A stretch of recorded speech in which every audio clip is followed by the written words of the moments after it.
नमस्ते दोस्तों। नमस्कार जी। आइए तो आज हम लोग अपनी कक्षा को प्रारंभ करते हैं और हम लोग पढ़ रहे हैं मॉडर्न हिस्ट्री। और मॉडर्न हिस्ट्री में हमने सोशल रिफॉर्म मूवमेंट का टॉपिक पढ़ा, ब्रिटिश का आगमन का टॉपिक पढ़ा और जितना भी यूरोपियन आए, पुर्तगाली, डच, ब्रिटिश, डेनिश, फ्रेंच आदि सब के बारे में बहुत ही विस्तार और बहुत ही सारगर्भिक और बहुत ही सटीक तरीक़ों से जानने का प्रयास किया। और आज जो हम स्टार्ट कर रहे हैं, इसके पिछले कक्षा में मैंने जो चर्चा किया था उसके बारे में 1 मिनट में समराइज करता हूं कि मैंने आपको बताया था drain of wealth. Drain of wealth means धन का निष्कासन, कि किस प्रकार ब्रिटिश कंपनी भारत में अपने हित के कार्य को, अपने हित को सुरक्षित रखने के लिए ट्रेन चलाया, अन्य तरह के कार्य किया, लेकिन यहाँ पे investment, industries investment, infrastructure development आदि में कुछ भी अपना बहुआयामी प्रयास नहीं किया। अतः आज जो हम लोग जो जानने वाले हैं वो जानने वाले हैं हम लोग पूर्ण तौर पर इंडियन नेशनल मूवमेंट। यानी आज का जो हमारा टॉपिक होगा वो आपके परीक्षा उपयोगी हेतु बहुत बहुत इम्पोर्टेंट। आप इस बात को जान लीजिए कि सबसे ज़्यादा किसी भी एग्ज़ाम में, all over UPSC all one day exam में अगर कहीं से सबसे ज़्यादा प्रश्न आती है तो वो है इंडियन नेशनल मूवमेंट, भारतीय राष्ट्रीय आंदोलन। और भारतीय राष्ट्रीय आंदोलन को हम लोग ऐसे पढ़ेंगे कि वो हमारे जहन में उतर जाए, एक भी प्रश्न गलती ना हो। अगर 5 प्रश्न पूछे गए हैं तो आपको टारगेट हो कि हम 4 सही करें। तो उसी अंदाज में हम लोग पढ़ने वाले हैं। तो इंडियन नेशनल मूवमेंट का डेवलपमेंट कैसे हुआ, इसकी क्या प्रवृत्तियां रही, उसके बारे में आज हम लोग एक ब्रॉड सोच और समझ बनाने का प्रयास करेंगे। क्योंकि इंडियन नेशनल मूवमेंट जो डिटेल आप जानते हैं तो आपको पूरी बातें तभी समझ में आती है जब आपके दिमाग में उसके प्रति एक समझ बन जाए।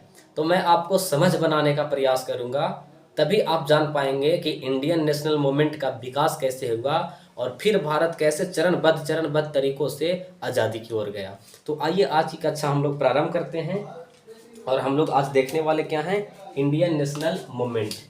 इंडियन नेशनल मूवमेंट, भारतीय राष्ट्रीय आंदोलन। मुख्य तौर पर इंडियन नेशनल मूवमेंट को जब हम देखते हैं तो इंडियन नेशनल मूवमेंट में 2 प्रकार की धाराएं नजर आती है। इंडियन नेशनल मूवमेंट को डेवलप करने हेतु लोगों की अलग अलग नज़रिया थी। क्रांतिकारी अलग नज़रिया से भारत को देखता था कि आज़ाद करूंगा, और जो सुधारवादी लोग थे वो अलग तरीके से प्रयास कर रहे थे।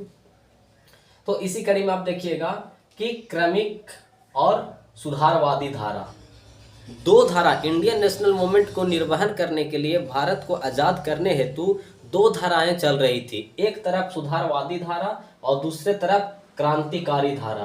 क्रांतिकारी धारा वो ज़रूरत पड़े तो हिंसा करके अंग्रेज को विरोध करना चाहते थे, प्रतिरोध और प्रतिशोध के भावनाओं पर बल देते थे। जबकि सुधारवादी धारा के तहत देखिएगा कि समय दर समय इन सुधारवादी धाराओं का यह विचार था कि पहले सरकार पर दबाव बनाओ और दबाव बना के उसको झुकने पर मजबूर करो, ऐसे में वो कुछ सुधार कर ही देगा। तो एक स्कोप मिला। तो ये विचारधारा किसका है, इवोल्यूशनरी। इवोल्यूशनरी मतलब सुधारवादी, और रेवोल्यूशनरी जो है क्रांतिकारी विचारधारा, ये हिंसा अगर जरूरत पड़े तो करने पर बल देते हैं। सुधारवादी धारा में देखिएगा कि 1885 से 1905, 1885 में इंडियन नेशनल कांग्रेस की स्थापना हुई। उसके बाद तत्कालीन समय में इन्होंने जो कांग्रेस का जो शुरुआती दौर रहा, जो अंग्रेजों के समक्ष ये मांग रखा, वो मूल तौर पर कहा कि एडमिनिस्ट्रेशन में कुछ सुधार कर दिया जाए। एडमिनिस्ट्रेशन मतलब उस समय के जो प्रशासनिक व्यवस्थाएं थी, आईसीएस, इंडियन सिविल सर्विसेज, अभी हम क्या बोलते हैं, आईएएस, इंडियन एडमिनिस्ट्रेटिव सर्विस, लेकिन ब्रिटिश काल में उसे आईसीएस बोला जाता था, इंडियन सिविल सर्विसेज या इंडियन इम्पीरियलिज्म सिविल सर्विसेज। तो आपको इस चीज़ों को याद रखना होगा।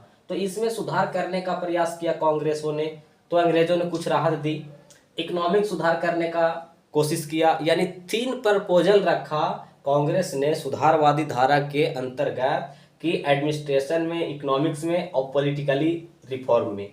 यानी कांग्रेस ने कहा कि पॉलिटिकल में कुछ भारतीयों को हित दीजिए, भारतीयों को मौका दीजिए, जिससे कि लेजिस्लेटिव काउंसिल में जो विधि बनने का काम होता है उसमें भारतीयों की भागीदारी हो, और वह भारतीय अपने भारतीय भाइयों को हित के ध्यान में रखते हेतु लॉ का, विधान का निर्माण करने में सहायक करे। तो आपको ये सारी बातें समझ में आया होगा। तो 1885 से 1905 के बीच जो धारा चला वो धीरे धीरे बढ़ा, यानी पहले सुधारवादी धारा सरकार पर दबाव बना रही है, जिससे कि सरकार दबाव में आकर कुछ रियायतें दे रहे हैं भारतीयों को, कुछ छूट दे रहे हैं। ऐसे में भारतीयों की कुछ जो है सुलभता बनी मिल रही है। इसी कड़ी में आगे देखिएगा कि 1905 में क्या हो गया, भारत में बहुत बड़ा स्वदेशी आंदोलन हो गया। अब यह स्वदेशी आंदोलन पूरे बंगाल में इतना तेजी गति से, पुरजोर तरीके से फैला कि अंग्रेजों को इस बात की ज्ञान हो गई कि यदि हम कुछ रिफॉर्म नहीं करते हैं भारतीयों के परिप्रेक्ष्य में, तो आने वाले हमारे कुछ समय में जो हमारी शासन है वो कहीं ना कहीं कमज़ोर होते हुए दिखेंगे और भारतीयों की प्रचंडता और बहुमता बहुत अधिक होता हुआ दिखेगा। तो 1905 का स्वदेशी आंदोलन, और फिर ये पहला कड़ी हो गया। दूसरा कड़ी में देखिएगा सुधारात्मक विचारधारा अवधारा के अंतर्गत, तो 1905 से 1920 में लोगों ने स्वराज, अपना राज आदि जैसे भावनाएं को प्रबल करते हुए आंदोलन को तीव्र गति देते गया, और सब गति में उन लोगों को मांग था कि हमारे जितना भी प्रशासन के मामला है, जितना भी फॉरेन पॉलिसी के मामला है आदि में हमें छूट दिया जाए। फिर आगे देखिएगा इसी कड़ी में कि 1920 से 1947, आपको पता है कि इसी बीच में असहयोग आंदोलन चला, और फिर सविनय अवज्ञा आंदोलन चला। सहयोग आंदोलन में असहयोग आंदोलन यानी सिविल डिसोबीडियंस मूवमेंट, सविनय अवज्ञा आंदोलन, और नॉन कोऑपरेशन मूवमेंट असहयोग आंदोलन। तो नॉन कोऑपरेशन मूवमेंट जो चला 1920 से 22, और सिविल डिसोबीडियंस मूवमेंट 1930 से 34। इन दोनों युद्धों में और ये दोनों धाराओं में भारतीयों की एक ही मांग है कि हमें स्वराज मिल जाए, हम अंग्रेजों के उपनिवेश के अधीन ना रह पाएँ। तो उसके लिए लड़ाइयाँ लड़ते गए, और कंपनी जो है धीरे धीरे सुधार हेतु भारतीयों के राहत देने का प्रयास करते रहे। अंतःगतवा फिर एक धारा, ये आपको ये धारा समझ में आया होगा। जो अगली धारा है वो धारा है क्रांतिकारी धारा। ये जरूरत पड़े तो हिंसा पर भी बल देने का प्रयास करते हैं। जैसे में सैन्य विद्रोह 1857 के रिवॉल्ट में आप देखें तो सैन्य विद्रोह बहुत बड़ा विद्रोह था। तो ये जब भारतीय हिस्टोरियन और एशियन हिस्टोरियन जब इंटरप्रिटेशन रखते हैं कि फर्स्ट नेशनलिस्ट वार जो कोई था, युद्ध था, विद्रोह था, तो ये था कौन, 1857। जबकि इसी को कटाक्ष करते हुए यूरोपियन हिस्टोरियन लिखते हैं ये तो सैन्य विद्रोह था, हम जो कि सैनिकों को उचित पेमेंट नहीं दे रहे थे, तो उसी के आक्रोश हेतु, उसी से पीड़ित होकर सिपाहियों ने हमारे प्रति मोर्चा छेड़ दिया। तो वो इस बात को काटते हैं। अगला फिर वही बात बोलते हैं कि ये अभिजात वर्ग के था, यानी मुट्ठी भर जो उच्च वर्गीय लोग थे वह युद्ध में शामिल थे। लेकिन हमने देखा यह जन विद्रोह था जिसमें राष्ट्रवादी भावनाएं और लक्षण देखने को मिला।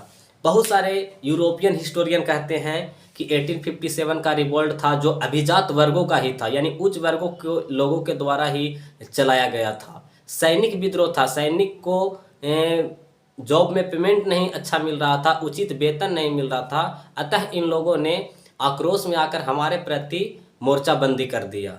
लेकिन आप सोचिए कि मंगल पांडे ने किस उम्मीद से नारा दिया होगा कि मारो फिरंगियों को। तो कहीं ना कहीं राष्ट्रवादी भावना और राष्ट्र हित का लक्षण दिखा होगा मंगल पांडे में, तभी ऐसी बातें आई। अतः हम यह कहेंगे कि उसी के आड़ में कहीं ना कहीं राष्ट्रवादी लक्षण भी, प्रवृत्तियों भी देखने को मिलता है। तो ऐसा आप बताइएगा। आगे देखिए कि उस समय के बहुत सारे ऐसे क्षेत्र थे जहां पर मजदूर भी युद्ध कर रहे थे। 1876 का नील विद्रोह देखिएगा, 1860 का नील विद्रोह, 1876 का दक्कन में विद्रोह हुआ था, बहुत सारे ट्राइबल भी थे जो रिवोल्ट कर रहे थे, लेकिन इन सब का था, अपना मांग को अंग्रेज़ों के सामने रखना था, और ताकि अंग्रेज़ों कुछ इनका रियायत कर दे। तो हम इसे नेशनलिस्ट वार से और नेशनलिस्ट को आज़ाद करने के दृष्टिकोण से नहीं देख सकते हैं, क्योंकि ये अपने हित के लिए काम कर रहे हैं, अपने समुदाय के लोगों के हित को सुरक्षित रखने हेतु कर रहे हैं। लेकिन राष्ट्र हित में क्या होता है, जब आप बहुमुखी प्रयास करें जिससे कि राष्ट्रवादी भावना प्रबल हो, लोगों में राष्ट्रवाद की भावना जागृत हो, तो ये होता है। आगे देखिए, जब ये सारी गतिविधियां बढ़ा तो भारतीयों में आक्रोश की भावना बढ़ते जा रही थी। यह सब जितने लोग थे धीरे धीरे अंग्रेजों की नीतियों से परेशान होकर भारतीय राष्ट्रीय आंदोलन और गांधी जी के नेतृत्व में आगे बढ़ने का प्रयास कर रहे थे।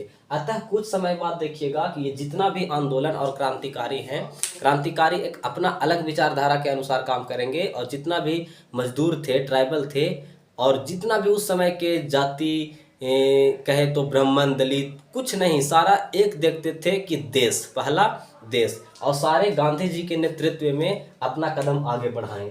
अतः इन सब के माध्यम से आंदोलन उग्र हो रहा था, और कहीं न कहीं ब्रिटिश कंपनी का जो साम्राज्य था वो भारतीयों के हित के द्वारा, भारतीयों के हित के लिए और अंग्रेजों के हित के लिए दोनों में समरूपता देखने को नहीं मिल रही थी। भारतीय ज़्यादा एग्रेसिव हो रहे थे, तो कभी भी ब्रिटिश कंपनी के साम्राज्य पर अटैक कर सकते थे। अतः उसी के देखते हुए बेबल प्लान आया, और बेबल प्लान ने कहा कि ठीक है, आप ऐसा कीजिए कि ऑल डिपार्टमेंट इंडिया को रहेगा, ऑल डिपार्टमेंट में इंडिया ही रहेगा, बस हम अभी डिफेंस का डिपार्टमेंट है जो अपने पास रखेंगे।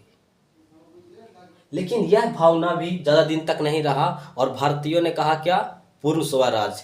तिलक जैसे जब इंडियन नेशनल मूवमेंट डेवलप हुआ, भारतीय राष्ट्रीय आंदोलन उग्र चरम पर पहुंचा, तो बहुत सारे भारतीय नेता थे जिन्होंने कहा, विशेष तौर पर बाल गंगाधर तिलक ने कहा कि Swaraj is my birth right, I will have it, यानी स्वराज मेरा जन्म सिद्धि अधिकार है, मैं इसे लेकर रहूँगा। और नारा चलता आ ही रहा था कि पूर्ण स्वराज, कंप्लीट इंडिपेंडेंट। तो ऐसे में 1946 में कैबिनेट मिशन भारत आया। कैबिनेट मिशन आया फरवरी के महीने में और 1946 में, और कैबिनेट मिशन ने कहा कि ठीक है, आपको आज़ाद मैं कर दूंगा, लेकिन इसी के तहत आप संविधान सभा बनाओ, कॉन्स्टिट्यूएंट असेंबली का निर्माण कीजिए, ताकि आप कैसे रह पाएंगे, आपके पास ना कोई विधान है, ना कानून है, और रीति रिवाज प्राचीन का जो चलता आ रहा था उससे तो समाज का निर्माण हो ही नहीं सकता है। ऐसे में कैबिनेट मिशन कब आया, तो 1946 में आया, और इन्होंने सिफारिश दिया कि मैं भारत को आज़ाद करूंगा, अतः भारतीय लोग अपना संविधान भी बनाए जिससे कि वह सौहार्दपूर्ण अपना जीवन और भारत में हर लोगों के लिए रह सके। लेकिन इसी के बीच में देखिएगा कि भारत में एक दूसरा पक्ष मुस्लिम लीग था, और मुस्लिम लीग बहुत ही एग्रेसिव हो रहा था एक अलग राष्ट्र को लेकर। तो ऐसे में कांग्रेस के समक्ष सबसे बड़ी चुनौतियां थी कि मुस्लिम लीग और हिंदुओं के बहुसंख्यक समाज हिंदू और मुस्लिम लीग जो कि बहुत ही जनसंख्या में निम्न तो था ही, तो ऐसे में मुस्लिम लीग भारत में अपने आप को असुरक्षित महसूस कर रहा था। हालांकि ऐसा कोई प्रवृत्ति नहीं था कि हिंदू मुसलमानों को दबाने का प्रयास कर रहा था, लेकिन उनको यह लगा कि यदि हम अपना एक राष्ट्र निर्माण करते हैं तो सिर्फ और सिर्फ मुस्लिम समुदाय होंगे और हमारे हित का फैसला हम स्वयं करेंगे। ऐसे में यदि हम भारत में रहते हैं तो कहीं ना कहीं बहुसंख्यक हिंदू समाज निम्न समाज के बीच सत्ता हो या अन्य तरह के शोषण हो, उसका सामना करवा सकते हैं। अतः मुझे यह अच्छा मौका है कि हम एक अलग राष्ट्र का बात करें। और फिर आप देखिएगा तो मुस्लिम लीग ने 1940 में पाकिस्तान का मांग कर दिया। जब पाकिस्तान का मांग हुआ तो कांग्रेस के समक्ष यह चुनौतियां बहुत था, और जब पाकिस्तान ने जब मुस्लिम लीग ने एक अलग राष्ट्र का मांग किया तो उस पर ब्रिटिश गवर्नमेंट का क्या स्टैंड था, उस चीज को भी आप जानने का प्रयास कीजिए। तो ब्रिटिश गवर्नमेंट की प्रतिक्रिया, यह कहा कि टू नेशन नहीं बन सकता है, दो देश नहीं हो सकता है। ऐसे में यह कहा कि आपको हम ऐसा करते हैं कि भारत आज़ाद होगा, संविधान बनेगा, तो दो देश के बदले मैं केंद्र में जो शक्तियां हैं उसे कम कर कर राज्य के शक्तियां को बढ़ा देते हैं, जो कि पंजाब के क्षेत्र में, जम्मू कश्मीर के क्षेत्र में, और जो नॉर्थ इंडिया में जितने ज़्यादा मुस्लिम बहुल्य क्षेत्र है उन लोगों को संरक्षण मिलेगा। तो हम ऐसा नहीं करेंगे। टू नेशन का मेरा कॉन्सेप्ट नहीं है। ये उस समय का जो वर्तमान एक गवर्नर जनरल है लॉर्ड माउंटबेटन, वो ऐसा प्रस्ताव दे रहे हैं कि स्टेट में शक्तियां बढ़ा दी जाएगी, सिर्फ केंद्र में सीमित कर दिया जाएगा, यानी राष्ट्र एक स्टेट के पास, प्रांतों के पास एक अपना अधिकार होगा। बाद में मुस्लिम लीग ने इसे अस्वीकार कर दिया। जब स्वीकार कर दिया तो इसी दरमियान देखिएगा कि जब 9 दिसंबर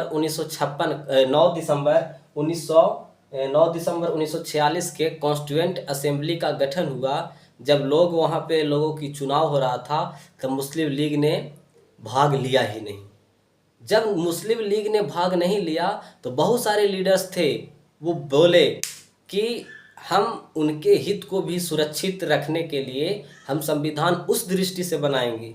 लेकिन उस समय में जो कॉन्स्टिट्यूशन, फादर ऑफ कॉन्स्टिट्यूशन कहलाए डॉक्टर अंबेडकर ने कहा कि हमें मुस्लिम लीग का इंतज़ार करना चाहिए, अनिश्चितकालीन नहीं, लेकिन हमें उन्हें समय देना चाहिए, हो सकता है चीज़ें समाधान हो जाए।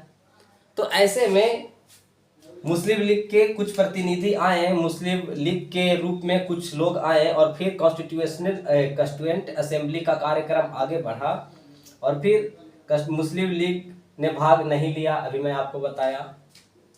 अतः कांग्रेस ने इस विवाद पर सोच लिया कि भारत को दो भागों में बंट जाना ही सही होगा, क्योंकि जिस प्रकार मुस्लिम लीग ने और भारत में अन्य तरह के लोग जो कि उपद्रव फैला रहे थे, हिंसा हो रहा था हर क्षेत्रों में, दिल्ली जैसे क्षेत्र, बंगाल पंजाब जैसे क्षेत्र खून से लथपथ थे, ऐसे में यह संभावना बहुत प्रबल हो गई थी कि दो राष्ट्र का निर्माण हो।